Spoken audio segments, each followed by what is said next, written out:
La qualité du son, elle est possible parce qu'on est dans un studio professionnel dans lequel il y a des outils professionnels, un traitement acoustique professionnel qui fait que tout ce qu'on va enregistrer, on le contrôle. Quand on enregistre dans un endroit qui n'est pas un lieu adapté, à ce moment-là, on est dans quelque chose de non contrôlé et donc potentiellement médiocre. On va passer par un studio son professionnel avec des comédiens professionnels parce qu'on a une exigence de qualité qui fait que si on passe pas par ces réseaux-là, le produit final sera forcément médiocre et ne renverra pas l'image que le client souhaite donner à son produit.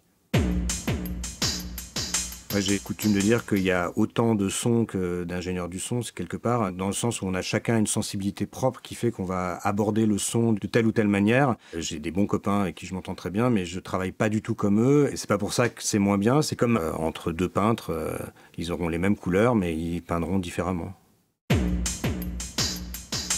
Ce qui est intéressant dans ce métier, c'est au-delà de la technicité qu'on apporte, nous, en tant qu'ingénieurs du son, c'est les rencontres qu'on peut faire avec différents corps de métier, que ce soit évidemment les comédiens, mais aussi les directeurs artistiques et autres, qui font que tout ça va enrichir la manière de travailler. Les propositions faites vont permettre d'aller plus loin, d'aller quelquefois dans des directions dans lesquelles on ne serait pas allé seul.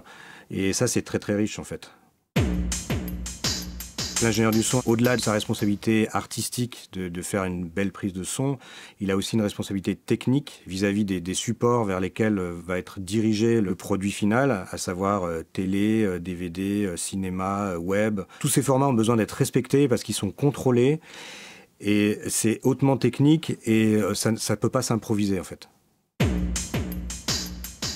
Ça fait 25 ans que je fais ce métier que j'aime, mais je me bats aussi tous les jours pour défendre une qualité sonore. Il faut absolument que, si vous voulez faire passer un message de qualité, que le son soit de qualité.